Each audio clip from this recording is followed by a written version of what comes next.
Serving more than 25 national air forces around the world, the Lockheed Martin F-16 Fighting Falcon packs a multi-role punch flying over the modern battlefield. Designed initially as a lightweight, day fighter aircraft, the Falcon, known to its pilots and crews as the Viper, has proven to be a coiled snake waiting for the signal to attack. Hello, and welcome to Aircraft of the World. On this episode, we will tell the story of the versatile F-16 Fighting Falcon. The F-16 Fighting Falcon is designed to be a world-class, single-engine air superiority fighter, bomber capable of speeds in excess of Mach 2, altitude in excess of 59,000 feet, and of carrying virtually every type of ordnance in the U.S. military inventory. The modern F-16 can trace its design back to a series of decisions made by United States Air Force planners in the late 1950s. Following the Korean War, American planners became enthralled with jet interceptors capable of higher and higher speed flight. At the turn of the 1960s, America believed that any future war would take place between American and Soviet nuclear powers, with large bomber fleets carrying nuclear weapons, raining destruction down on the homeland. To combat this threat, planners focused on developing long-range fighter interceptors, such as the Lockheed F-102 Delta Dagger and the McDonnell Douglas F-4 Phantom II. These aircraft would be capable of launching missiles at incoming waves of bombers from extremely long range. To accomplish this mission, these aircraft were designed to be large, carrying vast quantities of fuel and ordnance at the expense of maneuverability. The concept of the dogfight, an aerial battle between fighters present since World War I, was declared obsolete when hostility escalated in Vietnam following the Gulf of Tonkin incident in August 1964. American pilots deploying to Vietnam in F-4s and F-105 Thunder Chiefs found themselves face-to-face with smaller, less expensive, and less sophisticated Soviet MiG fighters. These MiG fighters, specifically the MiG-15 and 17, would represent a persistent threat to the larger, heavier American aircraft throughout the war. By Vietnam, most of the pilots who had served in the Second World War had retired, and a new generation had not been trained in the art of air combat maneuvering. As a result, during the war, the American military managed only a 3-to-1 kill ratio against the North Vietnamese Air Force. This had fallen from over a 10-to-1 ratio in the Korean War. Seeing the struggles of the current generation of aircraft in Vietnam, Air Force planners looked to make sense of what was hindering American pilots, seeking to design a new generation of aircraft that were capable in all aspects of battle. Among those looking to solve the problem was a Colonel John Boyd, a Korean warfighter pilot who returned to stateside duty at the Pentagon and who was the co-author of the Energy Maneuverability Theory. In short, Boyd's energy maneuverability theory explains the relationship between thrust, drag, wing area, and various other factors of aircraft design, and allows for a mathematical model to predict performance. This theory would prove critical when in 1969, the US Pentagon authorized Northrop and General Dynamics to study design concepts inspired by the theory. In the late 1960s, the US Air Force was split into two factions in trying to decide what type of aircraft would be the next American frontline fighter. The majority of the planners wanted a sophisticated, do-it-all fighter interceptor with the latest technology, a powerful radar, and exceptional maneuverability. The program to design the aircraft that would come to be known as the F-15 Eagle would launch as the FX program for Fighter Experimental. However, an aircraft with such amazing capability would not come cheaply. Air Force leadership came to realize that the budget would never afford the cost to purchase enough FX fighters to satisfy all of the mission requirements. To allow for maximum flexibility, the Pentagon proposed a high-low fighter force structure. This would partner the extremely capable FX program with a smaller, lightweight fighter to be developed under the FXX program. Colonel Boyd and some others in the Pentagon who advocated for this lightweight, highly maneuverable fighter would come to be known as the Fighter Mafia. On January 6, 1972, a request for proposal was released for a lightweight fighter in the 20,000-pound class. The proposal requested a design to have a high rate of turn, as well as better than a 1-to-1 thrust-to-weight ratio. This request for proposal would become one of the most famous in American history, as from it would come not only the F-16, but also the F-18 Hornet aircraft. 5 of the nation's aviation manufacturers would respond to the proposal with design concepts, and the Pentagon would select General Dynamics to build the YF-16 and Northrop to build the YF-17. These 2 experimental aircraft would compete to win a general purchase contract. Additionally, several European NATO countries announced that they would consider ordering the winner of the competition to upgrade their aging fighter fleets. Therefore, the winner of the contract was expected to be an immense commercial success for the winning company. General Dynamics revealed their YF-16, which took its first planned flight at Edwards Air Force Base in California on February 2, 1974. We say planned flight because on January 20, 1974, the aircraft was completing a high-speed taxi test at Edwards in preparation for the first flight when the aircraft suddenly slid, and pilot Phil Ostreicher decided to lift off to prevent damage to the prototype. He would land successfully 6 minutes later.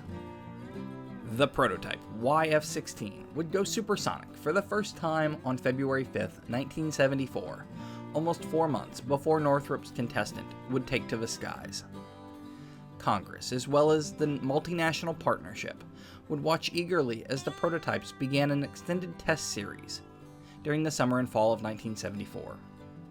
Northrop's YF-17 would complete 288 flights, accumulating 345 hours in the skies, while the YF-16, with its head start, would fly 330 times for over 400 hours. The 2 prototypes were pushed to the limits. However, despite predictions of a close match, on January 13, 1975, the Air Force announced the YF-16 as the winner and awarded General Dynamics a contract to equip 5 frontline fighter squadrons with the F-16. These orders totaled at least 650 aircraft, with an option to order up to 1,400. Test pilots who flew both aircraft unanimously preferred the F-16 over the YF-17, as it was much more responsive and quicker to change between maneuvers and flight. Additionally, the F-16 was designed to utilize the Pratt & Whitney F-100 turbofan engine, which was the same engine selected to power the F-15 Eagle fighter.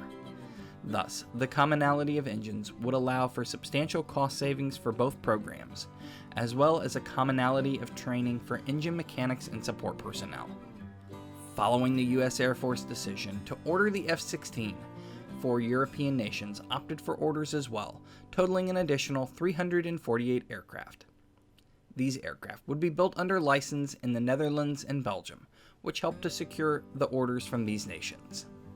The United States Navy would go on to select the YF-17 as the basis for a new multi-role strike fighter to be known as the F-18 Hornet in 1975, choosing the 2 engines of the type for reliability for shipboard operations. The F-16, now christened the Fighting Falcon, would enter Air Force service with the 34th Tactical Fighter Squadron at Hill Air Force Base in Utah on October 1, 1980. The F-16 was designed from the beginning to be a world-class air superiority fighter and is one of the best flying examples of Colonel Boyd's energy maneuverability theory. The Falcon is the first aircraft in the world to be designed with relaxed static stability. This concept was only possible due to the advanced computer flight control system and fly-by-wire technology implemented on the type. A normal aircraft is designed to be statically stable in flight. This ensures that if no input is given from a pilot, the aircraft will remain straight in course and pitch. For commercial aircraft, cargo planes, and tankers, this is a good quality to have. However, because the aircraft must first overcome this inherent stability, airframes designed to be statically stable tend to be less maneuverable. The F-16 uses the relaxed static stability to allow for more rapid maneuvers critical in aerial combat. The cockpit of the F-16 features a one-piece bubble canopy to provide all-around visibility free from obstruction. This answers an issue that came from the studies of the Vietnam air losses. in which it was discovered that a majority of aircraft were shot down before they realized they were under attack. The bubble canopy allows the pilot of the F-16 to see the enemy first and to engage first. The F-16 is the first aircraft specifically designed to pull in excess of 9 Gs in flight. The term G-force refers to the force of gravity experienced by a pilot in flight. 1 G refers to the weight of a pilot under normal circumstances, while 9 Gs equates to 9 times the force of gravity. Therefore, at maximum G, a 180-pound pilot experiences the weight of more than 1,600 pounds on their body. In everyday life, the highest G-force a person might experience would be 4 to 5 Gs on some of the world's most popular roller coasters. High G can lead to blood pooling in the lower body and not enough oxygen getting to a pilot's brain, leading to a phenomenon called G-lock, or G-force-induced loss of consciousness. To help with this maximum G load, the pilot sits in a seat that is reclined at 30 degrees. Coupled with the G-suit that pilots wear when flying the Falcon, these help to reduce the chances of a pilot blacking out during high G maneuvers. Older aircraft, such as the F-4 Phantom II, required that pilots spend a significant portion of time looking down at the cockpit gauges and weapons controls. This, even temporary loss of situational awareness, could prove costly in a dogfight. So General Dynamics designed the F-16 with a heads-up display or HUD. The HUD projects airspeed, heading, altitude, and other relevant flight information on a transparent glass panel directly in front of the pilot's line of sight. The HUD has become standard on all modern fighters. To cope with high G maneuvers, the flight control stick was moved from the center of the cockpit to the right side. The control stick provides input to the flight computer, which in turn sends electrical signals to move the flight controls. This led the Falcon to earn the nickname, the Electric Jet. Additionally, the F-16 features a system called HOTAS, for hands-on throttle and stick, in which important controls for the weapons and systems are located on the control stick and throttle. These controls allow the pilot to select from their carried weapons, deploy countermeasures, and more, all without needing to move their hands around the cockpit. Much like the HUD display, the HOTAS has become a standard on modern fighter aircraft. The F-16 is designed with a greater than 1-to-1 thrust-to-weight ratio. This means, in theory, that the aircraft could accelerate straight up for a maximum rate of climb of 72,000 feet per minute. This raw power allows the pilot to accelerate and maneuver quickly, allowing for a top speed in excess of twice the speed of sound. The aircraft features over 10 hardpoints for attaching weaponry and sensors to the airframe. The maximum capacity for ordnance is over 17,000 pounds, more than 4 times the capacity of the Boeing B-17 Flying Fortress from World War II. Since the Falcon is designed for multi-mission capability, it is equally at home dropping bombs on buildings, firing air-to-ground missiles at enemy tanks, dogfighting with enemy fighters, and strafing convoys of trucks along roads. The Falcon possesses the ability to switch between missions with the flip of a switch, and the maneuverability makes it a formidable ground attack aircraft as well. The Falcon has been involved in every U.S. military action since it first flew in anger during Operation Desert Storm in 1991. The flexible nature of the aircraft made it an excellent choice for patrolling no-fly zones in Iraq in the mid-1990s, as well as in Afghanistan following the September 11, 2001 terrorist attacks. Additional operators around the world include the nation of Israel, who claimed the first air-to-air victory for the Falcon over the Bekaa Valley in 1981. Additionally, the Israeli Air Force has used the Falcon for one of the most famous raids in modern history, when on June 7, 1981, 8 Falcons penetrated Iraqi airspace to attack an Iraqi nuclear reactor that was under construction near the capital of Baghdad. Over 20 other friendly nations fly the Fighting Falcon around the world, including Italy, Egypt, Turkey, Jordan, Morocco, and South Korea.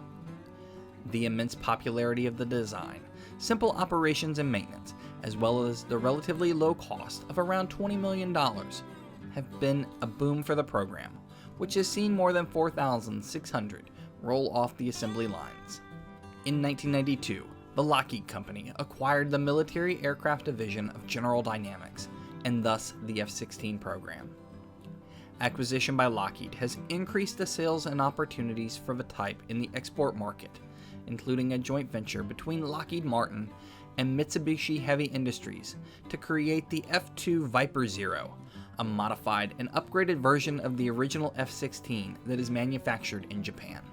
The F-16's combination of speed and maneuverability led it to be chosen in 1983 as the demonstration aircraft for the United States Air Force Flight Demonstration Squadron, better known as the Thunderbirds. The Thunderbirds used their aircraft, all stock fighters from the Air Force fleet without special modifications for aerobatics, to demonstrate the power and capability of the United States Air Force. These aircraft, painted in historic red, white, and blue, with the Thunderbird emblem on the underside of the jet, can be seen crisscrossing the country each summer, delighting fans around the US and around the world. The original F-16 development program had requested the aircraft be designed for a lifetime of 4,000 flight hours of use. However, the aircraft that resulted has an airframe life of over 8,000 hours. Still, as the warfare of the 21st century has evolved to rely more on stealth, the maneuverability of the F-16 is not enough to protect it in the modern arena of air combat. The United States Air Force announced plans to replace the F-16s currently in service with the new F-35 Lightning II Joint Strike Fighter. However, delays in development and production have led the Air Force to upgrade and enhance the F-16 to keep it in service past the year 2025. With operators around the world still relying on the type, we can expect to see the Fighting Falcon in the skies for decades to come. Since 1980, the F-16 Fighting Falcon has guarded the skies over America and her allies, embodying the vision of Colonel Boyd and countless aviators. Correcting the flaws in air combat learned from the Vietnam War, the F-16 is one of the outstanding aircraft of the world. Thank you for watching. Don't forget to subscribe to keep up with our latest aircraft videos, and if there are any aircraft you would like us to cover, leave a comment down below. You never know, your suggestion could be our next video.